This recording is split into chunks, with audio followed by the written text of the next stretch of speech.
नित्याप्रमाणे आज चिंतन, आज 27 ते 34 अशा या विशिष्ट आपण जेव्हा गुरुचरित्रातल्या अध्यायांचं वाचन केलं, श्रवण केलं, अवलोकन केलं, तर आपल्याला असं लक्षात येतं की वादासाठी जे ब्राह्मण आले होते त्यांना जणू काही धडा शिकवण्याकरता स्वामी महाराजांनी सहज एक जाणारा जो रस्त्यावर होता त्याला बोलवलं, त्याला विभूती लावली आणि मग तो छानपैकी वेदांत बोलायला लागला. आणि मग जेव्हा त्याला सांगितलं की हे ब्राह्मण आले, यांच्याशी चर्चा कर, तर त्या ब्राह्मणांना गुरुचरित्रकारांनी असं म्हणलं की त्यांना अकस्मात शूळ उद्भवला, खऱ्यात ते कापू लागले, आपल्या हातून चूक झाली. मग महाराजांनी त्यांना शाप दिला, तुम्ही क्षोभविला त्रिविक्रम यती, संन्यासाला तुम्ही मुद्दाम रागास आणवला, त्याला त्रास दिला, म्हणून मग तुम्ही ब्रह्मराक्षस व्हा. आणि त्यानंतर मग मात्र ते ब्रह्मराक्षस झाले. मग त्यांना असा उशाप दिला की जो कोणी शुक्ल नारायण म्हणून असा एखादा येऊन पहिला शब्द उच्चारेल तो तुमच्या कानावर पडला की मग तुम्ही मुक्त व्हाल. आणि मग जेव्हा त्या त्रिविक्रम भारतीने विचारलं की हे महाराज हे झालं कसं, तेव्हा स्वामींनी काय सांगितलं की ती कथा तर आपल्याला माहिती आहे, पण आधी त्याला काय केलं होतं, आधी त्याला महाराज सांगितलं की याला विभूती लावा. त्याला आधी विभूती लावली, मग तो गडगडाट बोलायला लागला. मग त्यांनी सांगितलं की आता मला वेळ आले, सगळ्याला आता मी पुन्हा माझ्या नेहमीच्या ज्ञातीत कसं हो, त्याची बायका पुरवली, आता हा आमच्यापासून लांब पडतोय. मग महाराजांनी एकाला बोलवलं गावात, त्यात गुरुक्षेत्राप्रमाणे वाणी उदीम करी एक तो ब्राह्मण, म्हणजे किराण्याचं दुकान चालवायचा. त्याला बोलवलं, त्याला सांगितलं याचं स्नपन करा, म्हणजे याच्या अंगाची विभूती ती पूर्ण धुवून काढा. आणि ती जेव्हा विभूती पूर्ण धुवून काढली, मग त्यानंतर मात्र त्याला पुन्हा विसर पडला, तो वेद वगैरे सगळं विसरला आणि मग तो पुन्हा घरी गेला. त्यांनी बायकाला विचारलं की मी इथे कसा आलो, मी यांच्याकडे कसं काय आलो, तो विसरला. तर त्रिविक्रम भारतींनी जेव्हा त्यांना विचारलं की हे असं कसं झालं, तर अपरोक्षपणे महाराजांनी सांगितलं की हे विभूतीचं महात्म्य आहे.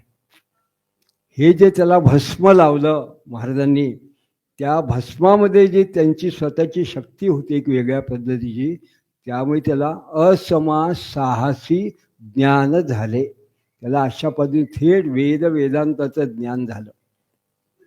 जशी ती विभूती धुतली गेली तसं ते ज्ञानी गेलं.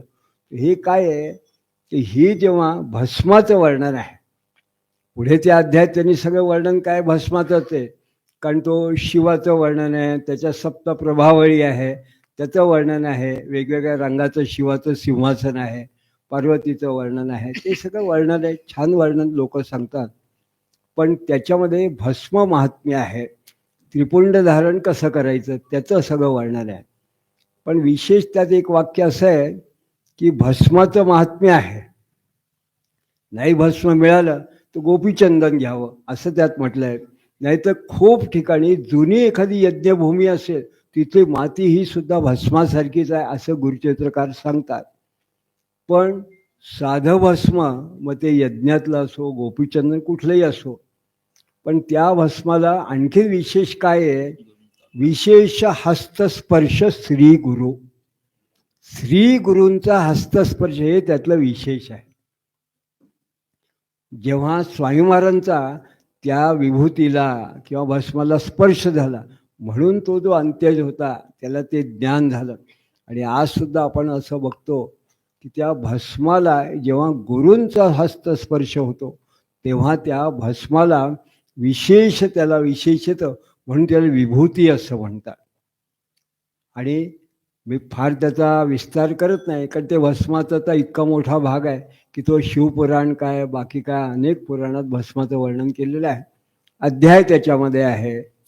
कारण पुढल्या ज्या कथा आहेत त्याच्यामध्ये सुद्धा ते जो राजपुत्र आहे, प्रधानपुत्र आहे, ते सुद्धा सारखं जसं रुद्राक्ष बांधतात, ते भस्म लावतात, त्यांना भस्म आवडतं, अनेक ठिकाणी आहे भस्म.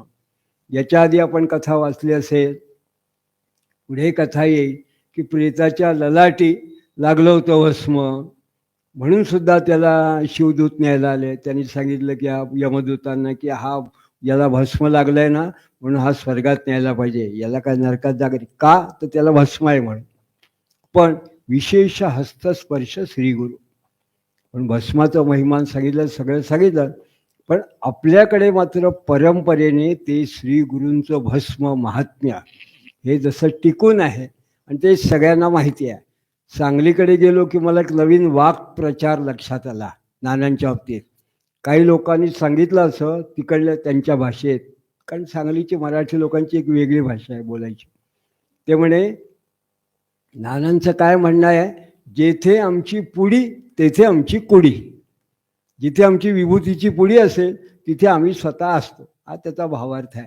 त्यामुळे नानांचं जे भस्म आहे त्या भस्माचा इथे बहुतेक लोक बसले, त्यातला किमान 50% लोकांतरी अनुभव आहे. आणि मी सुद्धा अनेक वेळा पाहिलं आहे की खूप लोक कधी वेळ प्रसंग आला की त्यांना काही जरी नाही मिळालं तरी फॉरेनसुद्धा फोन करतात, बाबासाहेब हे अमुक अमुक इंडियामध्ये येतात आहे, ते दर्शन आहेत, त्यांच्याबरोबर पुड्या संपल्या, पुड्या पाठवा. त्या पुड्या, या पुडीचं जे महात्म्य आहे भस्माचं ते आपल्या सद्गुरूंचं आहे, ते काही वेगळ्यानेच सांगायला नको. तर हे तर ते हो अनुभवाची गोष्टी, हेच अनुभवाचं आपलं गोष्ट आहे. आणि ज्या अर्थी नाना असतानापासून प्रत्येकाची त्या विभूतीवर श्रद्धा आहे, नानांच्या नंतरसुद्धा या विभूतीवर श्रद्धा आहे. म्हणूनच त्या नानांचा प्रत्यक्ष हाताचा काय किंवा आता पादुकांचा हा जो हस्तस्पर्श आहे हे खरं अनुभवगम्य असं प्रमाण आहे की गुरुचरित्रात जे भस्माचं महात्म्य आहे आजही ते नानांसारख्या सत्पुरुषांच्या विभूतीमधून आपल्याला दिसून येतं. अवधूत चिंतन श्री गुरुदेव.